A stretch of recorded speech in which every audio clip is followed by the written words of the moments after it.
Wednesday, December 4th. There's the heaters going. Can get the lights on here in a second. So it's been a couple days since I've trained. Tonight's an upper session. Let's see. There we go. Tonight's an upper session, so we'll see how this upper goes. Last Sunday, well, I guess Sunday, didn't really go too well. Felt pretty beat up. That 185 with the double choked red and orange bands just crushed me. So today we're going to take a different approach. It should have been more of a heavier day today, but we're going to take it really light and see how, we'll see how the session goes.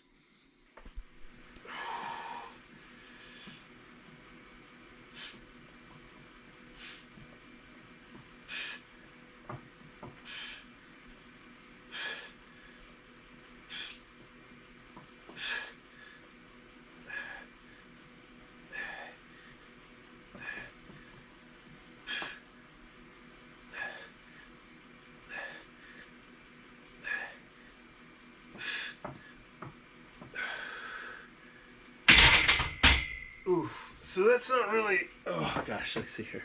It's not really a lot of weight. It's, 95 pounds plus 26 pound kettlebells on each side. So as you can see there, nothing really, crazy or anything like that.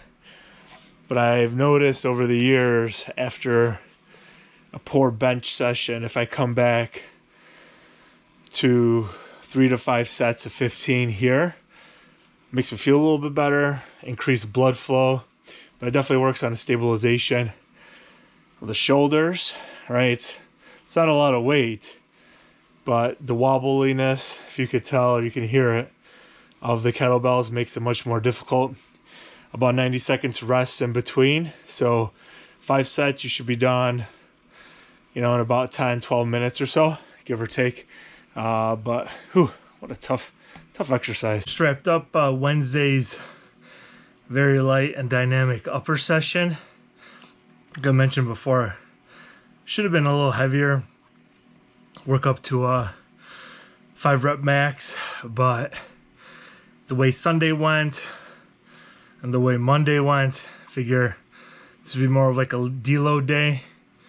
So I did some kinetic bench, 4 sets of 10, some dumbbell rows, banded lat pull downs, dumbbell skull crushers, dumbbell curls.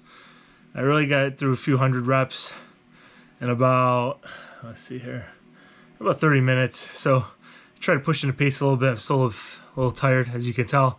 I get fatigued relatively quickly, unfortunately. But haven't done any triathlon training, I guess. I haven't ridden in a while. I haven't swam since like September. So we're going to give this powerlifting meet a shot. We're going to continue training for it as if we're going to compete.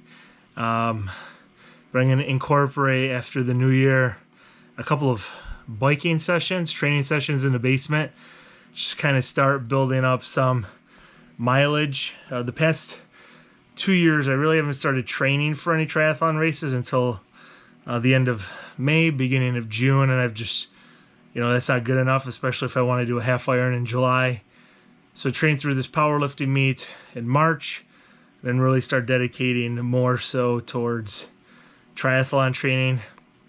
I want to do that half in July, a couple sprints, maybe a couple Olympic distances also. Just to kind of challenge myself a little bit more. I'm a very goal-oriented person. Like, I need to have something to train for. I get very bored, frustrated, and lose focus, unfortunately, when there isn't anything to train for. So as far as lifting goes, I haven't competed in a meet since January of 2015, so it'll be 5 years. I'll be in a different weight class, different federation. But I always need something like that. I don't know if that sounds weird, or if there's other people, that have to train for something rather than just training for, cosmetic, if you will. But this triathlon stuff has really set a fire under me the last couple of years. something that I haven't had since I competed in throwing, gosh, over 10 years ago. So it's really fun. I enjoy it.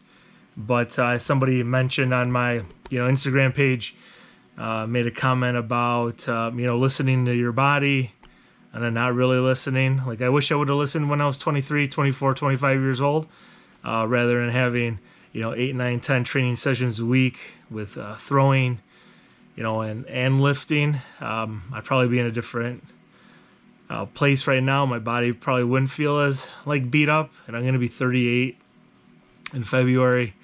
And yeah, I don't know if training smarter then, I'd probably feel better now. But who knows? Like, I was very goal oriented back then.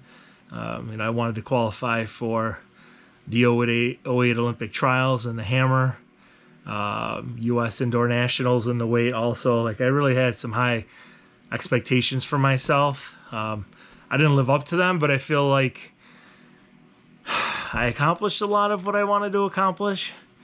Not so much distance wise, but I was able to travel to meets and compete against Olympic finalists and American hammer throwers and weight throwers, and it was really cool. Like, the lifestyle was kind of crazy back then, but I don't know if I really have any regrets about it.